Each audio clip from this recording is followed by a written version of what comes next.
Bueno, vamos a comenzar. Comenzamos con la ayuda del Señor, con este panorama de los Salmos, un libro apasionante, ¿sí? Que el Señor nos ha estado permitiendo aún como iglesia en este tiempo, lo hemos apartado para estudiarlo, ¿no? De manera específica, particular, y del mismo modo eh, hemos estado meditando cada día en distintos salmos. Cuando nos acercamos al libro de los Salmos, empezamos a darnos cuenta que es un libro que a través de la historia ha recibido distintos títulos, ¿no? Quizás por la tradición hebrea el más conocido es Tehilim, ¿no? Que significa alabanza, se puede traducir como alabanza. O Sefer Tehilim, ¿no? La palabra Sefer significa escritos, ¿no? Entonces, bueno, una traducción quizás más aproximada a nuestra lengua sería cantos de alabanza o escritos de alabanza. La traducción de los 70, la famosa Septuaginta, que es esta traducción del hebreo al griego, ¿sí? Le puso este nombre por primera vez Salmoi o Psalterion, ¿sí? Con la letra Psi, ¿sí? En primer lugar. Y la palabra salmos designa como un poema cantado, ¿no? Cantado con instrumentos, con cuerdas. Y el psalterium, ¿no? Justamente es uno de los instrumentos que encontramos a lo largo, ¿no? De todo el salmo, de alguna manera presentes. Por tradición, podríamos decir que el libro de los salmos se podría llamar al conjunto salterio, ¿no?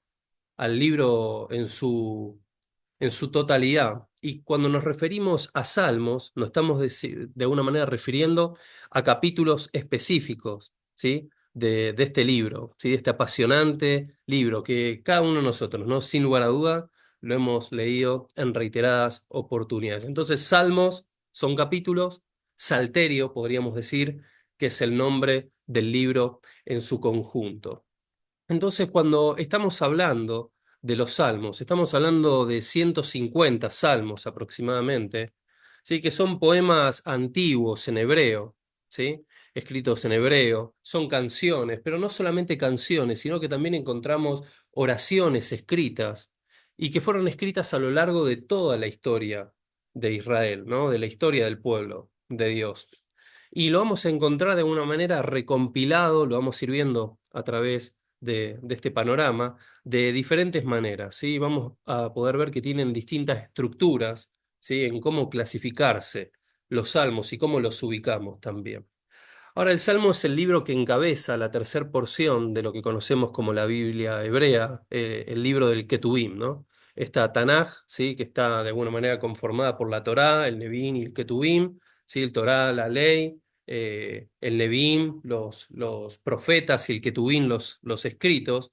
Bueno, el libro de los Salmos, ¿sí? O el Salterio, comienza de alguna manera encabezando este libro del Ketubim o esta porción del Ketubim. Ahora, hay varios autores a través de la historia que se han referido a la riqueza del libro de los Salmos, ¿no?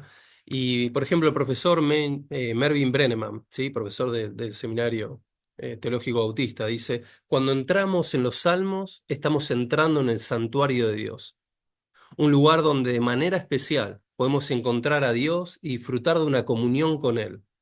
Los judíos de hace 3000 años y los cristianos de hace casi 2000 años han encontrado en los salmos una guía inspirada para su oración, adoración y comunión con Dios. Es muy interesante, ¿no? Este concepto, porque lo que dice el profesor Brenneman es nada más ni nada menos que los salmos son una guía inspiracional, justamente, para acercarnos a Dios, para adorar a Dios, ¿sí?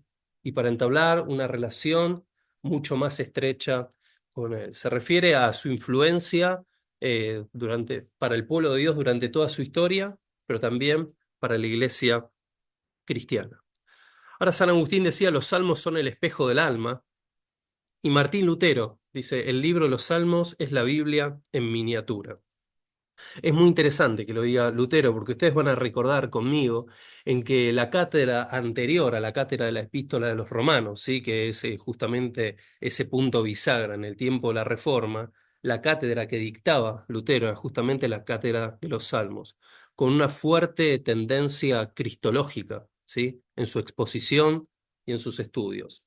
Y Dietrich Bonhoeffer, ¿sí? Este teólogo luterano, también alemán, ¿sí? Que muere en la época del ejército nazi, ¿no? Él dice, los salmos son la oración del pueblo de Dios, ¿sí? Los salmos son la oración del pueblo de Dios. Colin Matthew, en su también, su comentario al libro de los Salmos, dice lo siguiente: un salmo es el registro de una experiencia espiritual. Y decimos espiritual en el sentido más sano y más amplio de la palabra. Esto es que queremos decir una experiencia en la que el ser humano, con todo lo que posee y todo lo que le atañe, es confrontado a vivir delante de Dios la aventura de su existencia. No nace, dice entonces, primeramente como creación poética, como búsqueda de la excelencia literaria, pues el salmo es, en primer lugar, un grito elevado al cielo antes de ser un texto. Y esa frase me conmovía, ¿no? El salmo es un grito elevado al cielo antes de ser un texto. Y es muy interesante entonces meditar en que cuando nos estamos acercando al libro de los salmos, nos estamos acercando a la experiencia espiritual del salmista. Nos estamos acercando, como dirían algunos teólogos, al sitting level, ¿no? Al momento vital, al momento que está transcurriendo, las situaciones que lo están atravesando y aún su cosmovisión de la vida, pero también de su relación con Dios. Qué interesante entonces es pensar que cuando leemos los salmos y nos nutrimos de los salmos, nos estamos también nutriendo, nos estamos inspirando justamente en la espiritualidad, en la experiencia espiritual, en la relación que tiene un hijo de Dios con su creador. Ahora, cuando pensamos entonces en la fecha de los salmos, ¿sí? Estamos pensando un poco en las contribuciones, pero también en las fechas. Bueno, los salmos, la mayoría de los biblistas dicen que fue escrito para redondear en aproximadamente un periodo de 900 años, ¿no? En 900 años fue de alguna manera la escritura y la recompilación, ¿sí? Del libro de los salmos. Esto es interesante porque vamos a encontrar salmos como el 90, que, bueno, que generalmente se le adjudica a Moisés. Podríamos decir, bueno, dependiendo de las posturas, ¿no? En el 1405, 1245 antes de Cristo, hasta la época posexílica, ¿no? De exilio babilónico, encontramos, por ejemplo, el Salmo 126, 147, 150, ¿no? Escrito aproximadamente 500 años antes del Señor Jesucristo. Entonces podríamos decir que los Salmos son una colección de libros extensa y que ha llevado varios siglos en su recompilación, ¿sí? Y ya de alguna manera, bueno, fuimos anticipando algo. Nosotros a veces decimos de manera romántica, bueno, David el salmista, ¿no? Y quizás le atribuimos la autoría a David de algunos salmos que, bueno, que de alguna forma no son autoría de él. Pero no obstante, David sí es el que hace la mayor contribución al libro de los salmos, ¿no? Se le atribuyen 73 salmos, ¿no? Y algunos de los más famosos, ¿sí? Son atribuidos a la autoría de David, ¿sí? Como el Salmo 23, este salmo del buen pastor, ¿sí? Jehová es mi pastor, nada me faltará, en lugares delicados pastos me hará descansar. Y el famoso Salmo 51, ¿no? El Salmo 51.1, este salmo confesional, dice: ten piedad de mí, oh Dios, conforme a tu misericordia, conforme a la multitud de tus piedades, borra mis rebeliones, ¿sí? Pero también hay otros autores que encontramos en el libro de los Salmos. Y está, por ejemplo, Asaf, que es un levita, un líder de la adoración en el templo, y a él se le atribuyen 12 salmos, por ejemplo, el 50 y la gran mayoría de los salmos del 73 al 83. ¿Sí? Y, por ejemplo, el Salmo 50 es este salmo famoso y conocido, ¿sí? Que dice: invócame en el día de la angustia, yo te libraré y tú me honrarás, ¿sí?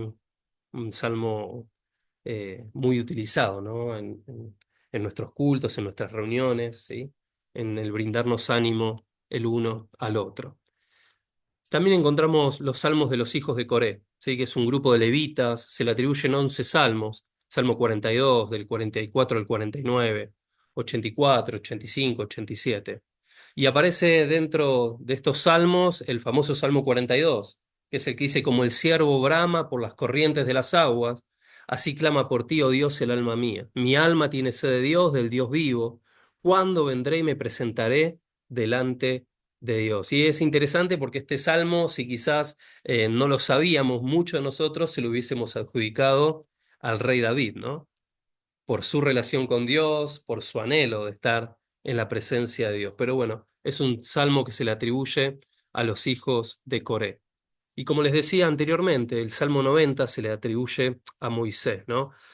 Probablemente, y este es un punto interesante, porque una buena regla de interpretación de los salmos es justamente intentar descubrir el momento en el que el salmista está escribiendo justamente ese salmo, ¿no? Una buena regla de interpretación bíblica es no descontextualizar del momento vital del salmista, del autor, ese momento que él está registrando, ¿sí? Y el Salmo 90 dice, Señor, tú nos has sido refugio de generación en generación. Y les cuento un detalle interesante. Es muy interesante que este salmo probablemente fue escrito en el momento del capítulo 20 de Números, que es registrado en el capítulo 20 de Números. Un episodio que ustedes van a recordar muy claramente porque es el fallecimiento de Miriam, ¿sí? Registra el fallecimiento de Aarón, ¿sí? Y el evento trágico, ¿sí? Del golpe en la roca, ¿sí? Es interesante, ¿no? Porque en un momento en donde están quizás partiendo a la presencia del Señor, líderes espirituales, referentes del pueblo de Dios, el salmista Moisés, entendemos, dice, Señor, tú nos has sido refugio de generación en generación. Tú eres el Dios que guarda las generaciones, ¿no? Hay salmos que también se le atribuyen a Salomón, al menos se le atribuyen dos salmos, ¿no? El Salmo 72 y el Salmo 127.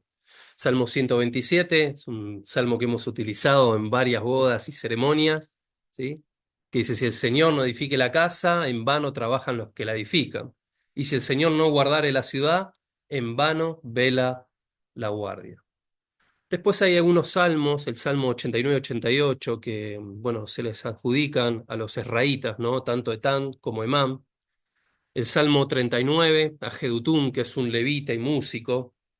Y un dato interesante es que hay aproximadamente 34 salmos que son al menos de autoría anónima o desconocida, ¿sí? En el cual no podríamos, si bien en muchos de ellos no podemos certificar la autoría, bueno, estos 34 salmos, diríamos, tienen una autoría más desconocida, ¿sí? Un intento de adjudicar autoría muchísimo más débil. Ahora, cuando pensamos en el aporte teológico del libro de los Salmos, estamos pensando en este doble aporte que hace el libro de los Salmos a nuestra fe, pero también a nuestra liturgia, ¿no? Y esto tiene que ver con la identidad propia del Salmo, porque el Salmo tiene una doble identidad. Tiene una identidad por un momento teológico, ¿sí? Porque justamente es palabra de Dios, contiene revelación de Dios. Dios se da a conocer por medio de los Salmos, muestra sus atributos, muestra su grandeza, su poder, su intimidad para con el hombre, su provisión, su consuelo, pero también tiene un contenido, una identidad literaria, ¿no? Porque justamente abrazando esta doble identidad teológica literaria, nos vamos a dar cuenta que al mismo tiempo los salmos tienen un fuerte contenido en cuanto a la literatura poética, expresiones litúrgicas que hacen referencia a la liturgia, al momento del culto, bueno, enseñanzas espirituales y también articulaciones metafóricas. Y vamos a encontrar un sinnúmero de metáforas, ¿sí? O de ilustraciones que nos invitan a profundizar, ¿no? En el concepto del salmista para con el corazón del hombre, la vida del hombre, la justicia, bueno, y justamente la bendición del Señor. Por eso me gustaba pensar en este concepto, a ver qué les parece. Los salmos son una inspiracional obra de arte que nos conduce a relacionarnos con Dios. Los salmos son una inspiracional obra de arte que nos conduce a relacionarnos con Dios. Muy bien, estamos hasta acá. Los leo en el chat, en los comentarios. ¿Qué les parece hasta este momento? Es interesante pensar en esta autoría múltiple, entonces, del libro de los Salmos. Es interesante pensar en su aporte, ¿no? A través de la historia, ¿sí? Y es también interesante pensar en algunos salmos en momentos específicos del pueblo de Dios o del autor bíblico. Excelente. Avanzamos un poco más. En cuanto a los aportes, entonces podríamos decir que el libro de los Salmos es una colección de cantos, entonces poemas, que nos enseñan a tener una relación personal con Dios al decirle nuestras aflicciones, necesidades y al meditar en su grandeza y gloria. El doctor Samuel Pagán, ¿sí? En su libro de comentario a los Salmos, dice: ninguna colección de poemas ha ejercido tanta influencia en la historia de la civilización occidental como el libro de los Salmos. Estos poemas bíblicos, que a la vez son oraciones y plegarias ante Dios, revelan lo más profundo de los sentimientos humanos con los cuales las personas se identifican con facilidad. Justamente hoy, como iglesia, nos tocaba cerrar un tiempo de meditación bíblica, ¿sí? En donde cada día de la semana estuvimos leyendo, desde mediados de septiembre, un capítulo de los Salmos en particular. Y hoy nos tocaba leer el Salmo 102, ¿no? Que justamente expresa la angustia, el dolor, la aflicción del salmista. Y entre esto leíamos, ¿no? A este salmista diciéndole justamente al Señor que no se aleje de él cuando lo vea angustiado, que incline ante él su oído. El salmista le dice que la vida se le iba desvaneciendo como el humo y que los huesos se les deshacían como tizón quemado. Dice: débil está mi corazón y seco cual la hierba. Dice: hasta me he olvidado de comer. Y es muy interesante que en algunas versiones hasta aún nos presenta el salmista en el Salmo 102 como viviendo noches de desvelo. Justamente cuando leía hoy el Salmo 102 pensaba cuántas noches, ¿no? A nosotros nos cuesta encontrar la paz para poder dormir y descansar. Bueno, en momentos de angustia, de dolor, en momentos de ansiedad, en momentos donde nos cuesta conciliar el sueño, el salmista nos vuelve a recordar de que el Señor está sentado en el trono y que Él reina eternamente, ¿sí? El Señor está al gobierno de todas las circunstancias que estamos atravesando. Amén. Amén. Ahora, cuando pensamos en la estructura del libro, otra manera en que podríamos quizás dividir el libro es que los salmos tienen encontramos distintos tipos de salmos a lo largo del Salterio.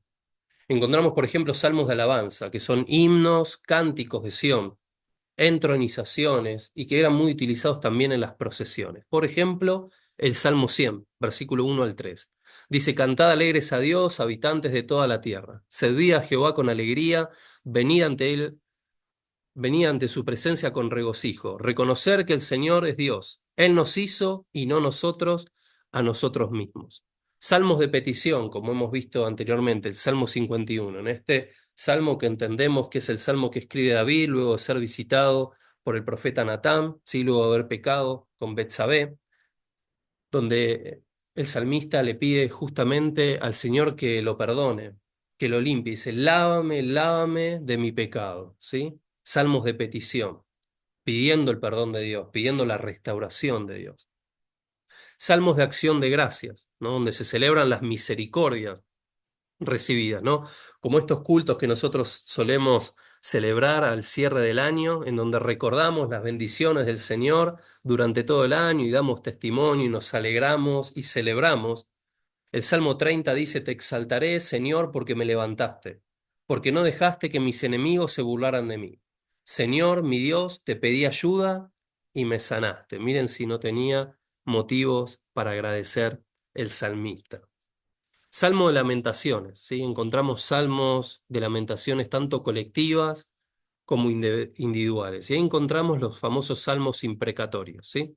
Estos salmos imprecatorios son el pedido de un pueblo, ¿sí? Que está sufriendo la opresión en la gran mayoría de las circunstancias por, de alguna manera, los injustos, ¿sí? O los rebeldes o los pecadores. y le piden justamente justicia al Señor. Y encontramos dos que son muy famosos, el 22 y el 58. En estos salmos imprecatorios dice, Dios mío, ¿por qué me has desamparado? ¿Por qué estás tan lejos de mi salvación y de las palabras de mi clamor? Y el 58 es el que dice, rómpele, oh Dios, los dientes, arráncale, Señor, los colmillos a esos leones, que se escurran como el agua entre los dedos, que se rompan sus flechas al tensar el arco, ¿no? Vemos ahí pidiéndole, el pueblo de Dios pidiéndole al Señor que haga justicia, ¿no? Que los libere y que destruya a sus enemigos. Pero también encontramos dentro de los salmos, salmos de sabiduría como el famoso Salmo 1, ¿no? Este salmo que dice, bienaventurado el varón que no anduvo en consejo de malos, ni estuvo en camino de pecadores, ni en silla de escarnecedores se ha sentado, sino que en la ley de Jehová está su delicia y en su ley medita de día y de noche. Dice, será como un árbol plantado junto a corrientes de aguas, que da su fruto a su tiempo, su hoja no cae, y todo lo que hace prosperará. ¿Sí? Es muy interesante este Salmo 1. Muchos dicen que el Salmo 1 y el Salmo 2 eran dos salmos de alguna manera unidos. Por eso el Salmo 2 cuando termina también termina hablando de las bienaventuranzas. Y muchos dicen, muchos biblistas dicen que en el Salmo 1 encontramos como la introducción, el prólogo al resto del libro de los Salmos, como pareciera que se tratara de un resumen introductorio, ¿no? al libro, y que podemos encontrar en él, de alguna manera, la esencia del resto de los Salmos. Ahora, hay unos detalles en el libro de los Salmos muy particulares y que son interesantes. En primer lugar, que tiene un énfasis devocional. Estos días, preparando un poco esta charla, leía un autor que dice, bueno, compramos en el año o en nuestra vida muchos libros devocionales. Nos gusta leer devocionales. Devocionales, de alguna manera, que hablan de la experiencia, del estudio de otra persona, ¿no? Otra persona que ha estudiado un pasaje y nos relata su experiencia con el pasaje. Dice este autor, pero qué interesante es pensar en los Salmos como el libro devocional que nos aporta el Señor, que nos aporta el Señor para cada uno de nosotros, para que podamos leerlo cada día. Dentro del libro de los Salmos encontramos el salmo quizás más amado o más ampliamente citado del Antiguo Testamento, que es justamente el Salmo 23, el que dice que Jehová es mi pastor, nada me faltará.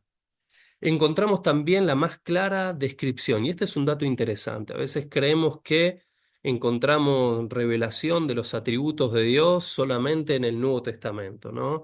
En los evangelios, pero quizás más precisamente en los escritos paulinos. Es muy interesante el Salmo 139. Dicen que es una de las evidencias más claras de la omnipotencia del Señor, la omnipresencia y la omnisciencia. Este famoso Salmo 139 es el que dice, Señor, tú me has examinado y me conoces. Tú sabes todo cuando me siento, me levanto. Desde lejos sabes todo lo que pienso. Me vigilas cuando camino y cuando descanso. Estás enterado de todo lo que hago. Es este salmo que ustedes lo van a recordar que dice que ni siquiera salen las palabras de mi boca y tú, Señor, ya las conoces. Encontramos también, miren, otra particularidad. Encontramos el Salmo 119, que es el salmo o el capítulo más largo de toda la Biblia, pero también encontramos el capítulo más corto, que es el Salmo 117, que consta de solamente unos pocos versículos. Encontramos la famosa oración confesional por parte de David. Y encontramos también en el libro de los Salmos, dicen algunos autores, uno de los libros más mesiánicos del Antiguo Testamento. A tal punto, dicen que va en segundo lugar, ¿sí? Solo detrás de Isaías, no solamente en cuanto a sus profecías mesiánicas, sino en cuanto a las veces que se cita en el Nuevo Testamento. Y es muy interesante porque Jesús cita el libro de los Salmos, tanto al principio de su ministerio como también al final, ¿sí? Ustedes van a recordar cuando Jesús inicia su ministerio y está limpiando el templo, ¿sí? Él va a decir, el celo por tu casa me consume, ¿no? Y al finalizar el libro, los evangelios en la cruz, bueno, cuando Jesús le dice al Padre por qué lo había desamparado, ¿no? Eloí, Eloí, latma sabactani, justamente también está haciendo mención a uno de los salmos. Otro dato interesante es que los salmos se caracterizan por una sencillez de expresión. Utiliza elementos que para nosotros son muy cotidianos, ¿sí? Habla de las entrañas como los sentimientos del hombre, ¿sí? Como el corazón del hombre. Habla también del viento, ¿no? Como el tiempo que vive el hombre, pero también haciendo mención en muchas oportunidades a su espíritu o su alma. Y los salmos, como decíamos anteriormente, se caracterizan también por numerosos símbolos, ¿sí? Literarios y también metáforas. Ustedes van a recordar salmos, como decíamos recién, el Salmo 1, que el justo es como un árbol plantado, ¿sí? Parecido a un árbol plantado junto a las corrientes de las aguas. Los salmos también van a decir que Dios es como una roca, ¿no? Una roca firme, una roca sólida. Va a decir que Israel es como una vid y que el creyente es como un ciervo sediento por las aguas, pero principalmente por la misma presencia de Dios. Ahora, cuando pensamos en Jesús revelado en el libro de los Salmos, ¿sí? Hay salmos que son notoriamente mesiánicos. Por ejemplo, el Salmo capítulo 2, versículo 7. Dice, yo publicaré el decreto, Jehová me ha dicho, mi hijo eres tú, yo te engendré hoy. Salmo 22. Parece, si ustedes me permiten, pareciera que se tratara de una crónica que relata a alguien que está junto a los pies de la cruz. Dice, Dios mío, ¿por qué me has desamparado? ¿Por qué estás tan lejos de mi salvación y de las palabras de mi clamor? Versículo 7. Todos los que me ven me escarnecen, estiran la boca, menean la cabeza diciendo, se encomendó a Jehová, líbrele él, sálvele, puesto que en él se complacía. Versículo 18. Es difícil que no se nos ponga la piel de gallina, ¿no? Cuando leemos el Salmo 22. Versículo 18 dice, repartieron entre sí mis vestidos, y sobre mi ropa echaron suertes. Meditemos en esto, hermanos, un salmo que probablemente haya sido escrito, si ustedes me permiten, 900 años antes del nacimiento de nuestro Señor Jesucristo. Una profecía mesiánica que describe casi al detalle los eventos y los momentos a los pies de la cruz. Hasta un relata las palabras, ¿sí? De los líderes religiosos que invitaban a Jesús, ¿no? A pedirle al Padre que lo salve o que Él se salve a sí mismo. Salmo 45, un salmo precioso. Dice, rebosa mi corazón, palabra buena. Dirijo al Rey mi canto. Mi lengua es pluma de escribiente muy ligero. Eres el más hermoso de los hijos de los hombres. La gracia se derramó en tus labios. Por tanto, Dios te ha bendecido para siempre. Y este salmo, el Salmo 110, sí, avanzamos rápidamente, dice, así dijo el Señor a mi Señor, ¿sí? El salmista reconocía que había un Señor que estaba por encima de él. Siéntate a mi derecha hasta que ponga a tus enemigos por estrado de tus pies. Que el Señor extienda desde Sión el poder de tu cetro. Domina tú en medio de tus enemigos. Versículo 4. El Señor ha jurado, no cambiará de parecer. Tú eres sacerdote para siempre, y presten atención, según el orden de Melquisedec. Versículo 5. El Señor está a tu mano derecha, aplastará a los reyes en el día de su ira, juzgará a las naciones. Ahora, no nos tiene que llamar la atención que los salmos sean tan mesiánicos por momentos, porque el mismo Jesús, ¿sí? Cuando se presenta resucitado a los discípulos, dice en Lucas capítulo 24, versículo 44, y les dijo, estas son las palabras que les hablé, estando aún con vosotros, que era necesario que se cumpliese todo lo que está escrito de mí en la ley de Moisés, diríamos en la Torá, en los profetas, Neviim, y en los salmos, si ustedes me permiten, una parte del Ketuvim. Por eso decimos siempre, podemos afirmar con certeza y claridad, que Jesús es la máxima revelación del Padre. Toda la palabra de Dios, desde Génesis hasta Apocalipsis, tienen un fuerte mensaje cristológico. Jesús no solamente es la regla hermenéutica por excelencia, la regla máxima de interpretación, sino que Jesús es la cúspide de la revelación de Dios, revelado a través también de su palabra, ¿sí? Por eso este Jesús que de alguna manera declara que le había sido revelado en la ley de Moisés, en los profetas y también en los salmos. ¿Estamos bien hasta acá? ¿Sí? Hágame un pulgar para arriba, que estamos vivos, estamos atentos. Muy bien, muy bien, una bendición. El libro de los salmos, como ya venimos sospechando, no se trata de un solo libro, ¿no? Sino que se trata específicamente de cinco libros, ¿no? Y acá en este gráfico me pareció muy gráfico. Encontramos los 5 tomos, las 5 divisiones, ¿sí? El primer tomo, ¿sí? Que muchos dicen que este primer tomo se centra más en la realeza de Dios, la importancia de seguir sus caminos. El libro 2 que se enfoca en la relación entre Dios y su pueblo. El libro 3 que explora la naturaleza de Dios y su relación con el mundo. El libro 4 se centra en la historia de Israel y la relación entre Dios y su pueblo a lo largo del tiempo. Y el libro 5 se enfoca en la alabanza, la adoración y la exaltación a Dios. Es muy interesante porque cada uno de estos libros íbamos a encontrar al final del Salmo 41, del Salmo 72, del Salmo 89, vamos a encontrar de alguna manera expresiones del tipo de doxología, ¿no? La palabra doxología, doxo significa, bueno, exaltación, adoración, logía, bueno, palabras o exclamación. Y vamos a encontrar, por ejemplo, palabras como bendito sea Jehová, el Dios de Israel, por los siglos de los siglos, amén y amén. ¿Sí? Amén, decimos nosotros también. Ahí culminando un libro y dándole inicio al otro, al otro tomo.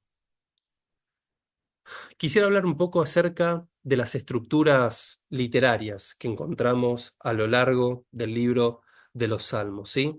Y vamos a encontrar una estructura literaria quizás por excelencia, que es el paralelismo hebreo, ¿sí? Que es una característica distintiva, ¿no? De la poesía hebrea.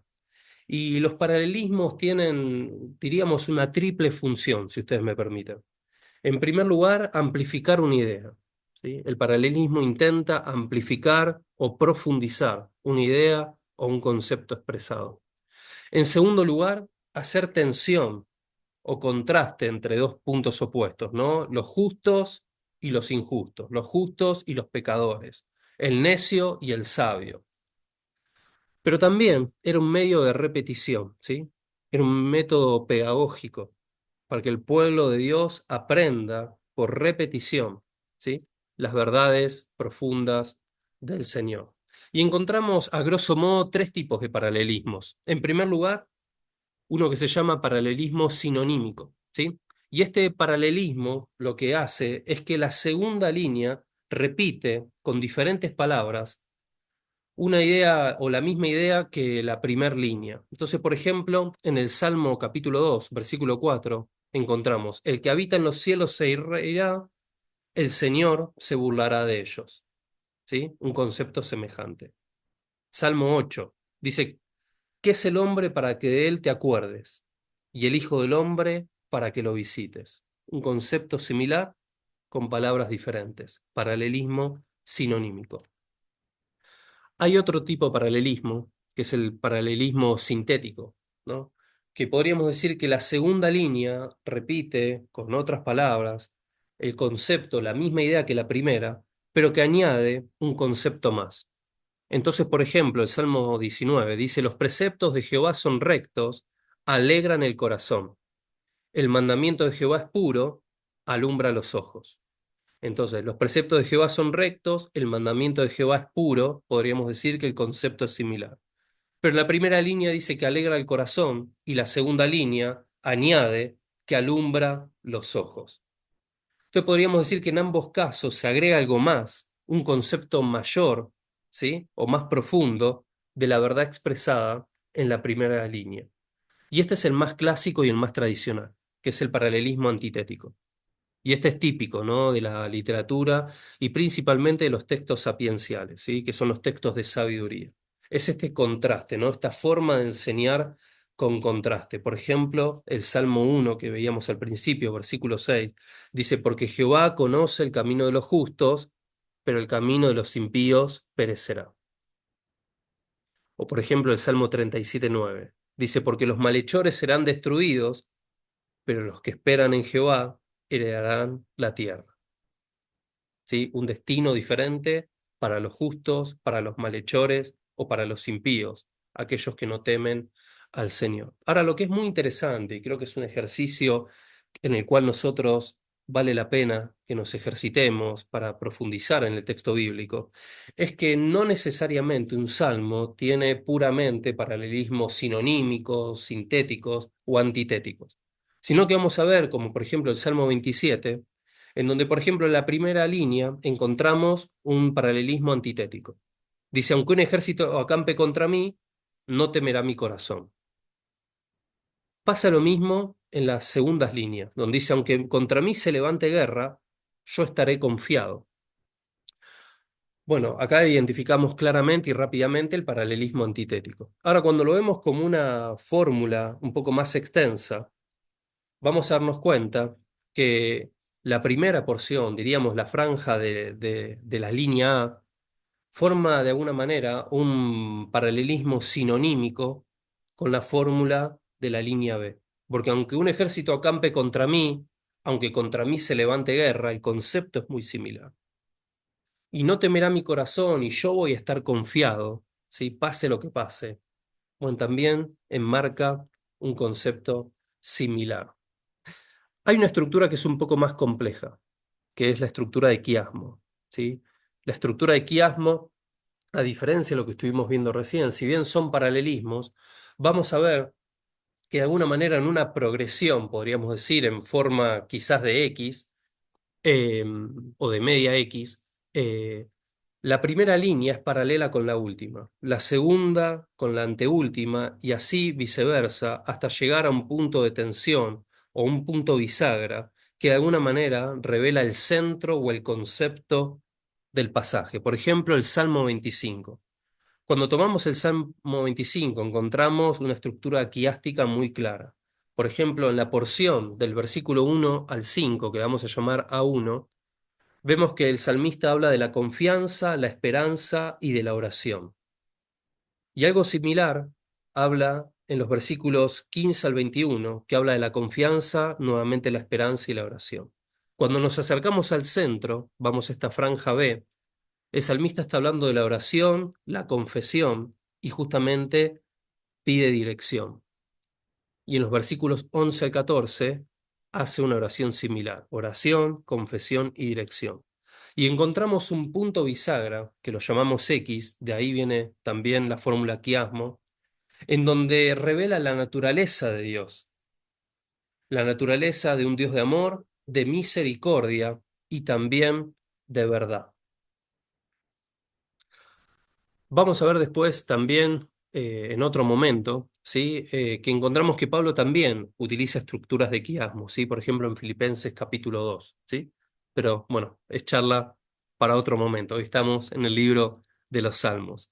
Pero también encontramos en los Salmos, como ustedes ya se deben haber dado cuenta, tomando sus Biblias, que encontramos una estructura literaria como en forma de acróstico, ¿no?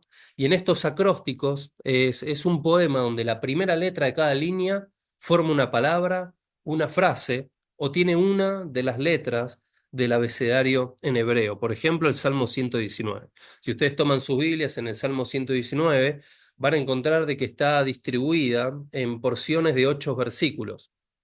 Y cada uno de esos 8 versículos comienza justamente con una letra del abecedario hebreo en orden secuencial.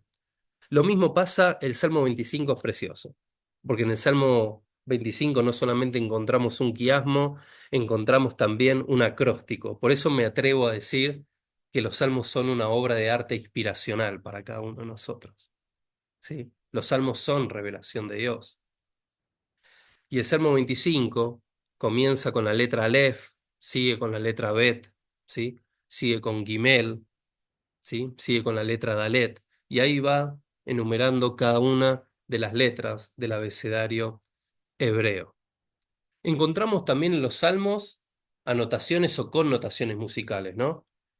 Si bien son más difíciles de ser de alguna manera desentrañadas, dicen, ¿no? Son más difíciles de encontrarlas y poder clarificarlas en nuestro contexto. Por ejemplo, en el Salmo 33:2 encontramos que se hace mención justamente del salterio, ¿sí? Parece referirse, bueno, a un instrumento justamente de cuerdas, ¿no? Pero también se menciona el decacordio, ¿no? Que habla acerca de los 10 mandamientos y de himnos, justamente. En el Salmo 81 se menciona la arpa, el pandero, el salterio, otros instrumentos de 10 cuerdas. En el Salmo 98 se hace mención del shofar, bueno, de la flauta, las trompetas, la jazzicera, ¿sí? El shofar es justamente este cuerno, ¿sí? De carnero muchas veces, que era lo que era la invitación para el tiempo de la adoración. El pueblo era convocado a adorar a Dios a través de hacer sonar el shofar. Y el Salmo 150, sí, que menciona címbalos resonantes, ¿no? Salmo 81, tamboriles. ¿Sí? Encontramos mucha mención a instrumentos, ¿sí? Así que los que son músicos, bueno, tendríamos que de alguna manera resucitar algunos de estos instrumentos y quizás en algún momento ponerlos en uso. Pero también encontramos la palabra aleluya, ¿sí? Aleluya, aparece al menos 23 veces. Y aleluya es una composición de dos palabras, ¿no? La palabra alabad y la palabra Yahweh. Si encontramos, por ejemplo, en los salmos del 146 al 150, ustedes lo pueden ver ahora en su Biblia, que todos comienzan justamente con la expresión aleluya o hace una mención semejante a esta, justamente la invitación de alabar al Señor, al Creador. Y no sé si alguna vez les ha llamado la atención, pero también encontramos la palabra Selah, ¿sí? ¿Lo han visto alguna vez? Sí, más de uno lo hemos visto y alguno dirá, bueno, ¿de qué se trata esto? ¿Qué es esto? Lo tengo que leer cuando me invitan a leer un versículo, ¿no? Bueno, ¿saben? La palabra Selah aparece por lo menos 71 veces en los Salmos, ¿sí? Aparece algunas veces también en Habacuc, es interesante. Y a pesar de que es impreciso, ¿no? El uso que tiene la palabra Selah, hay al menos algunas sugerencias, ¿sí? Los libros generalmente mencionan tres, bueno, yo agrego una cuarta de otro manual. Pero dice que era una indicación para que los cantantes y las orquestas interpreten fuerte o creciendo, ¿no? Es momento, diríamos, de subir la potencia, subir las notas, de subir los tonos, ¿sí? Diríamos es el momento de alabar con lo mejor de nosotros, ¿sí? Con todo. Ahora, otros dicen que era una señal para levantar las manos o dar voces en adoración, o para que el sacerdote diera una bendición. Algunos dicen que era una palabra semejante a amén, ¿no? Que significa así sea, o de alguna manera una transliteración también de la palabra aleluya, ¿no? Una invitación a alabar al Señor. Pero otros mencionan este concepto que a mí también me interesa, que se trata de una pausa o de un silencio, ¿sí? Y es muy interesante, ¿no? Porque no estamos acostumbrados en nuestra cultura a guardar silencio delante de la presencia de Dios. Es más, hasta pareciera que los momentos de silencio, no sé si coinciden conmigo, después los leo en el chat, pareciera que los momentos de silencio nos incomodan, que los tenemos que rellenar con algo, ¿no? Cuando invitamos a la congregación a adorar o a orar, a elevar oraciones, y pareciera que nadie habla, casi que adentro nuestro nos sentimos con la obligación de que algo tenemos que decir porque pareciera que queda mal. Es interesante que el Señor quiere y pretende que guardemos silencio delante de la presencia de Él, ¿no? Porque Dios también desea hablarnos y desea revelarse a nosotros.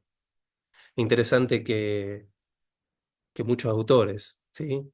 Hablan, por ejemplo, el autor de Alabanzas a las Disciplinas, ¿no? Habla acerca de justamente el silencio como una disciplina espiritual, como un tiempo profundo de meditación en la presencia de Dios. En una cultura de tanto ruido, encontrar esos silencios a veces nos parece que va muy en contramano de adorar a Dios o encontrarnos con Él, pero es justamente lo que Dios quiere producir en nosotros. Y hay algunos temas claves que son como la relación con Dios, ¿sí? Adoración de confianza, de arrepentimiento. La vida cristiana, ¿sí? La fe, la esperanza, el amor, la santidad, la obediencia y aún la lucha contra el mal, ¿sí? Justicia, misericordia y perdón. ¿Sí? Dentro de esto encontramos los temas principales, ¿no? Del libro de los Salmos. Ahora, es interesante que cuando entonces meditamos en la estructura de los Salmos, nos damos cuenta que los Salmos tienen una estructura riquísima y amplia, ¿sí? Que nosotros no podemos simplemente quedarnos con una lectura superficial, ¿sí? Una lectura sin escarbar profundo en lo que el Señor pretende transmitirnos a través de los salmos, ¿sí? ¿Cómo vamos hasta ahora? Los leo en el chat. Nos vamos acercando al final de la charla de este día. Es verdad que el silencio no está bien visto en nuestros cultos. Comparten por ahí. Muy bueno. ¿Qué más?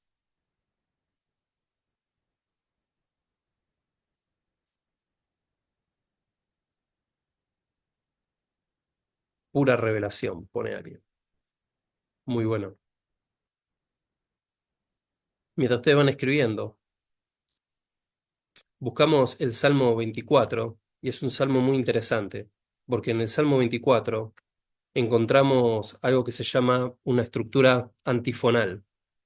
Y una estructura antifonal es un recurso que a veces usamos en nuestros cultos, ¿sí? Por la palabra antifonal, más de uno quizás no sabrá de qué estamos hablando, pero es algo que usamos mucho en nuestros cultos. Bueno, ahí me hacen pulgar para arriba, es necesario el silencio para escuchar la voz de Dios. Muchas gracias por los comentarios. Pero el Salmo 24 entendemos que es un salmo antifonal, porque hay una línea que leen algunos diríamos, de los personajes que están implícitos en el salmo, y hay otros personajes que son los que contestan, los que responden. Ahora fíjense ustedes qué interesante que el Salmo 24 dice el versículo 5: quienes así reciben bendiciones del Señor, Dios su Salvador le hace justicia. Así son todos los que te buscan tu rostro, oh Dios de Jacob. Y dice lo siguiente: ustedes puertas, levanten sus dinteles, ensánchense ustedes puertas eternas, ábranle paso al Rey de la Gloria. Y acá dicen muchos comentaristas que los sacerdotes o los que servían en el templo preguntaban desde las puertas hacia adentro: ¿y quién es este Rey de la Gloria? Y el pueblo respondía: fuera. Es el Señor, el fuerte y valiente, es el Señor, el poderoso en batalla. Entonces decían juntos: ustedes puertas, levanten sus dinteles, ensánchense ustedes puertas eternas, ábranle paso al Rey de la Gloria. Y repetían de adentro: ¿y quién es este Rey de la Gloria? Respondían de afuera: es el Señor de los ejércitos, el Señor es el Rey de la Gloria. ¿Sí? Qué interesante. El pueblo tenía esta expectativa de que el Rey se hacía presente en medio de la alabanza de su pueblo. ¿Sí? Qué privilegio tan grande, hermanos, que tenemos cada vez que nos reunimos. ¿Sí? Donde estamos dos o tres reunidos en su nombre, el Señor nos visita en ese momento de manera especial. Qué privilegio tan grande a través de la persona de Jesucristo, que nosotros podemos entrar con confianza delante del trono de la gracia. Amén. Muy bien. Algunas conclusiones. ¿Para qué podemos usar entonces el libro de los Salmos? Bueno, el libro de los Salmos puede ser un libro, o si ustedes ahora me podrían corregir, un compendio de libros, me podrían decir, que nos transmiten consuelo y esperanza, ¿sí? Los Salmos ofrecen consuelo en momentos de dolor y esperanza en tiempos de incertidumbre. Los Salmos pueden ser también una guía espiritual.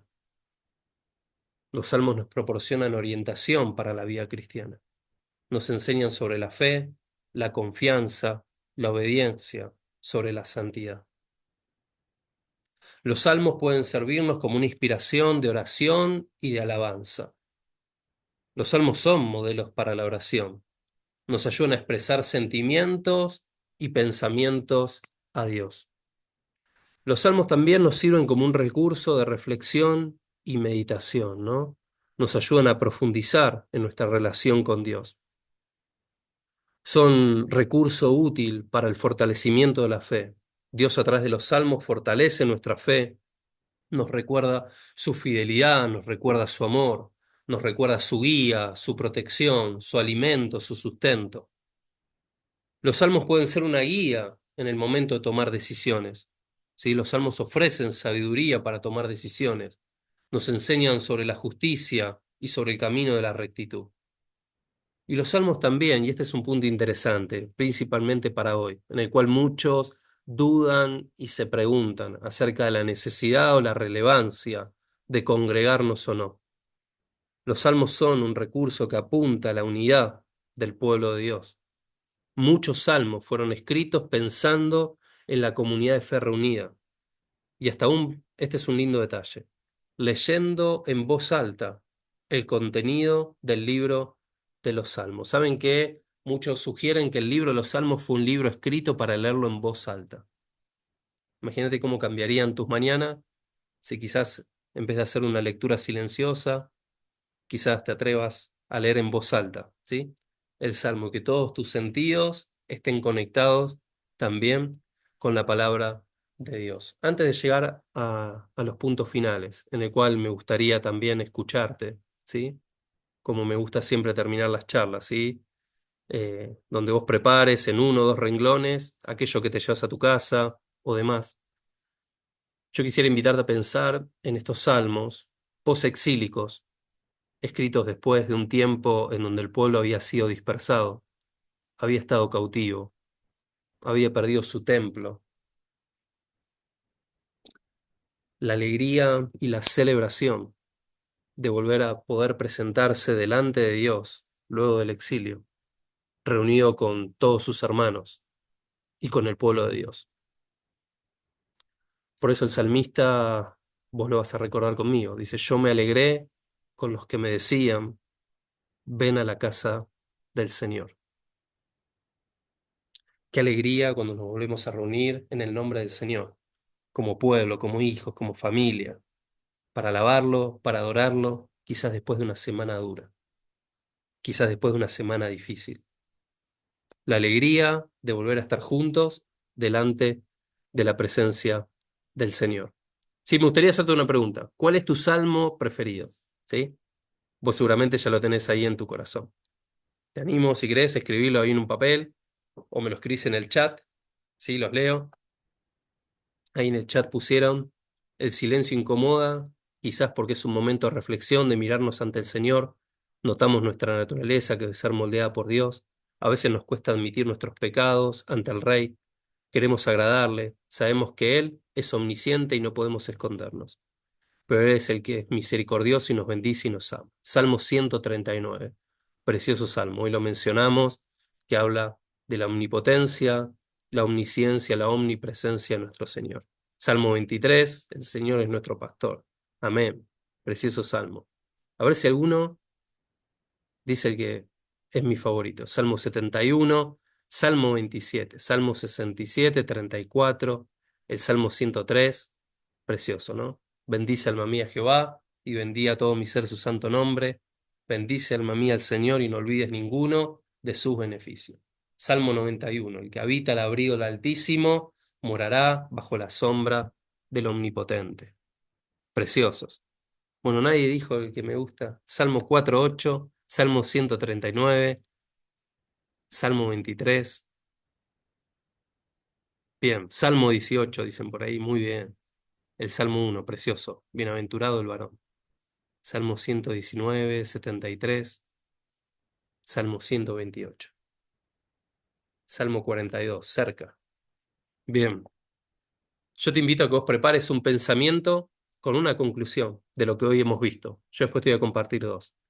No más de dos renglones para poder compartirlas después juntos, ¿sí? Pero algo que te llevás, algo que podés compartir, algo como digo siempre, que lo compartirías en tus redes sociales. Ahora, en cuanto a los salmos favoritos, ¿sí? El mío, algunos lo saben, es el Salmo 40, ¿sí? Dice, pacientemente esperé a Jehová, se inclinó a mí y oyó mi clamor, y me hizo sacar del pozo cenagoso, de la desesperación, del lodo cenagoso. Puso mis pies sobre peñas y enderezó mis pasos. Puso luego en mi boca cántico nuevo, alabanza a nuestro Dios. Verán esto muchos y temerán y confiarán en Jehová, ¿no? Y siempre pienso cuando me acerco a este salmo, esperar en el Señor no siempre es fácil, pero podemos tener la seguridad de que nuestro Dios, el Rey de los cielos, inclina su oído y en su tiempo siempre nos responde. El salmista dice que Dios lo sacó de la desesperación, que Él colocó sus pies sobre suelo firme y seguro, enderezó sus pasos y corrigió su senda. Pero no solo esto, dice, puso un cántico nuevo de alabanza en su boca. El salmista dice, verán esto muchos y temerán y confiarán en el Señor.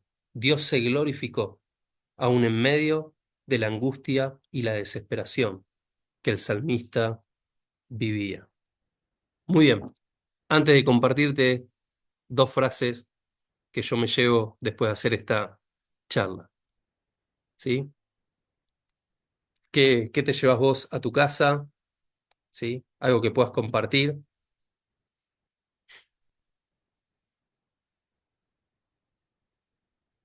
¿sí? Dos renglones tiene que ser. O lo escribís en el chat, o si te animás, te das micrófono y compartís brevemente algo que te estés llevando hoy.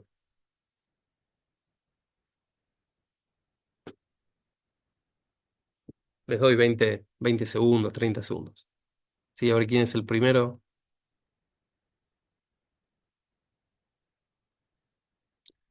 Los salmos son el devocional que Dios nos dio. Muy bien, precioso pensamiento.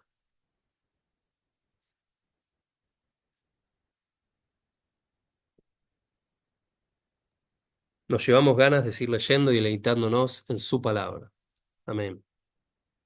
Cuando siento que sé lo suficiente, Dios me recuerda que aún queda mucho para aprender. Muy bien. Pablo Aspesi. Bueno, gracias Hernán. En primer lugar, agradecerte tu generosidad siempre trayendo luz en relación a la Biblia. Lo había escrito en el chat, pero se me perdió. No, me llevo a esta cuestión de...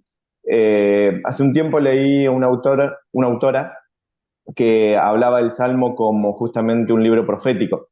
Y, digamos, ella lo incluía dentro de los libros proféticos. Y me pareció, cuando menos, polémico, ¿no? Esa inclusión.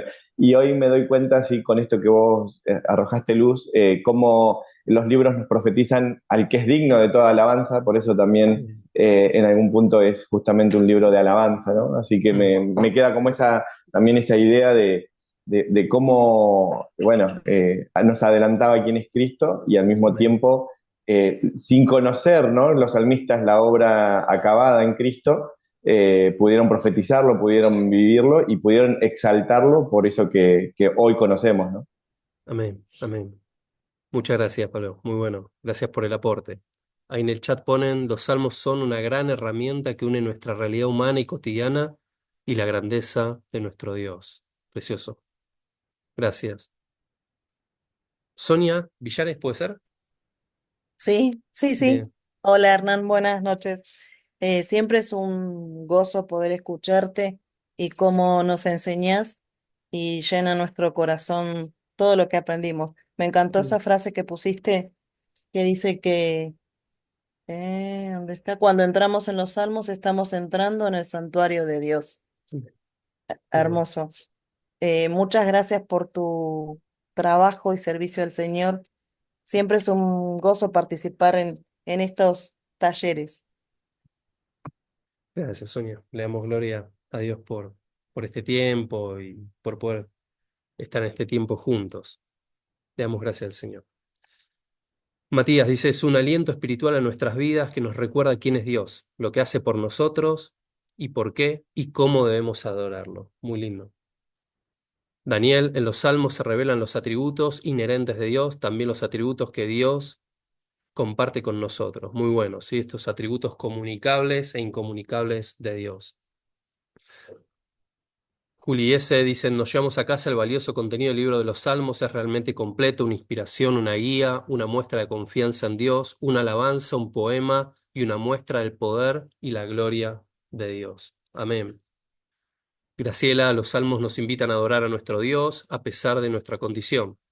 Nos invita a adorarlo en intimidad y en medio de su pueblo. Raúl, hola, me encantó, si se grabó y si se pudiera volver a escucharlo, leerlo, por ejemplo, en el grupo de hombres. Bien, si salió bien, lo estamos grabando, ahí después nos vamos a enterar. Pero sí, el plan es después compartirlo. Y Fabiana dice, los salmos nos alientan a adorar a nuestro Dios, a confiar en Él y nos enseñan sus atributos. Precioso, precioso. Después si hacen algún post, un comunicable, me lo mandan, me etiquetan y así veo qué es lo que el Señor también les ha estado hablando. Yo me llevo esto. A través de los salmos, permitamos que Dios nos envuelva en su amor, fortalezca nuestra fe y guíe nuestros pasos hacia una vida plena de propósito. ¿Sí? A través de los salmos permitamos, ¿no?, que Dios nos envuelva con su presencia, ¿sí? Y fortalezca nuestra fe. Y descubramos en los salmos la presencia de Dios que nos fortalece, nos anima y nos guía hacia una relación más profunda con Él, ¿sí? Cada vez que vemos el libro de los Salmos y nos acercamos a él, no solamente evidenciamos el deseo del hombre, ¿no?, de estar cerca de Dios, de adorarlo, de conocerlo, de pedir socorro, ayuda, auxilio, sino que vemos a un Dios deseoso, ¿sí?, de relacionarse con cada uno de nosotros. Un Dios que quiere hacerse evidente en nuestra realidad, en nuestro día a día. Hermanos, el Señor les bendiga. Le doy gracias al Señor por este tiempo juntos.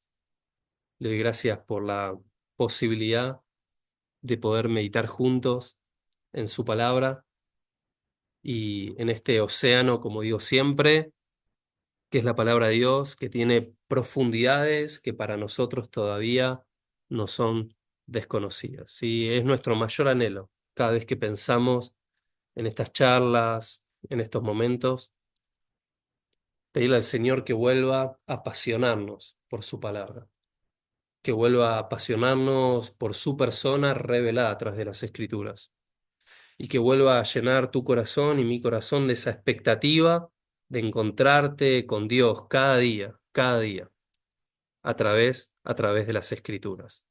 ¿Sí? Marilyn dice, los Salmos es una guía espiritual, me llena el corazón, dice. Me llena el corazón leer cada uno de ellos. Dios muestra su amor a través de ellos. Muchas gracias. Bien, gracias. Gracias, Marilyn.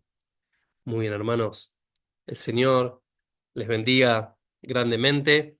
¿Sí? Es una alegría este tiempo juntos. Y bueno, si Dios lo permite, nos veremos la próxima oportunidad. Les mando un abrazo grande a todos. Dios los bendiga. Bendiciones.